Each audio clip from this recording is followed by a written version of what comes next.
అమ్మలను కన్న అమ్మ కనకదుర్గమ్మ మహిషాసుర మర్దనతో యావత్ లోకం వేడుకలు చేసుకుంటోంది.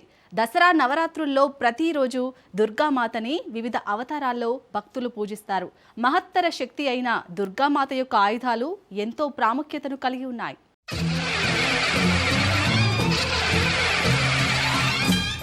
దసరా నవరాత్రులు ఆశ్వయుజ పాడ్యమి రోజున మొదలై నవమి తిథితో ముగుస్తాయి. 10వ రోజు దసరాను భక్తులు ఎంతో ఉత్సాహంగా జరుపుకుంటారు. చెడు మీద మంచి సాధించిన విజయానికి ప్రతీకగా దసరాని జరుపుకుంటారు. దుర్గామాత దానవుడైన మహిషాసురుని సంహరించిందని భక్తుల నమ్మకం. అలాగే త్రేతాయుగంలో రాముడు కూడా రావణుణ్ణి ఈ రోజే సంహరించాడని రామాయణం చెబుతోంది.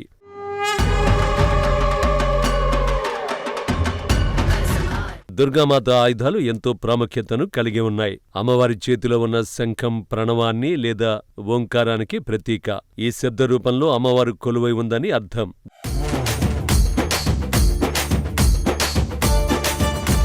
ధనుర్బాణాలని ఒక చేతిలో ధరించిన దుర్గామాత తాను స్థితి గతి శక్తులు రెండింటి మీద అధికారాన్ని కలిగి ఉన్నారని తెలియచేస్తున్నట్టు భక్తుల విశ్వాసం. దుర్గమ్మ చేతిలో ఉండే చక్రం దృఢ సంకల్పానికి ప్రతీక. భక్తులు కూడా తమ నమ్మకాల పట్ల అంత దృఢంగా వ్యవహరించాలని, ఎటువంటి ఆపద ఎదురొచ్చినా మొక్కవని ధైర్యంతో ఎదుర్కోవాలని సూచిస్తుంది.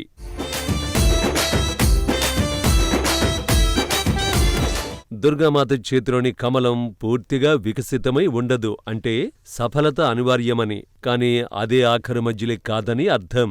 సంస్కృతంలో కమలాన్ని పంకజం అంటారు. అంటే బురద నుంచి పుట్టినది.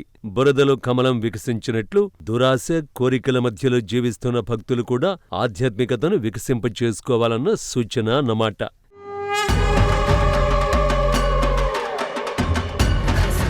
ఇక సుదర్శన చక్రం దుర్గామాత యొక్క చూపుడు వేలుపైన వేలుకి తాకకుండా తిరుగుతూ ఉంటుంది. అంటే ఈ విశ్వమంతా అమ్మవారి ఆజ్ఞలకు లోబడి నడుస్తోంది అనడానికి అదో సూచన. చెడును సంహరించి మంచిని వృద్ధి చేయడానికే సుదర్శన చక్రాన్ని అమ్మవారు వాడుతారని భక్తుల నమ్మకం. దుర్గామాత ధరించే ఖడ్గం కత్తి వంటి పదును గల జ్ఞానాన్ని సూచిస్తుంది. అన్ని సందేహాల నుంచి విముక్తమైన జ్ఞానం కత్తి వాదర వలె మెరుస్తుంది.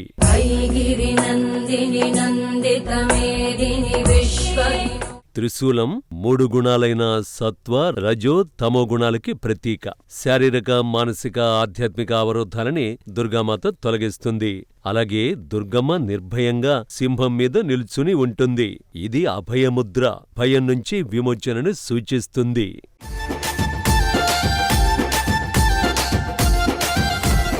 తిథి, వారం, వజ్యం, తారాబలం, గ్రహబలం, ముహూర్తం ఇవేమీ పట్టించుకోకపోయినా విజయదశమి నాడు ఏదైనా మంచి పని చేపడితే విజయం తప్పదని పురాణాలు చెబుతున్నాయి. అందుకే దసరా నవరాత్రుల్లో అమ్మవారిని ఒక్కరోజైనా దర్శనం చేసుకోవడం మహాద్భాగ్యంగా భక్తులు భావిస్తారు.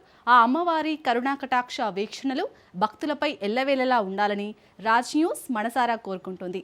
ఇది వాటి స్పెషల్ స్టోరీ. చూస్తూనే ఉండండి రాజ్ న్యూస్.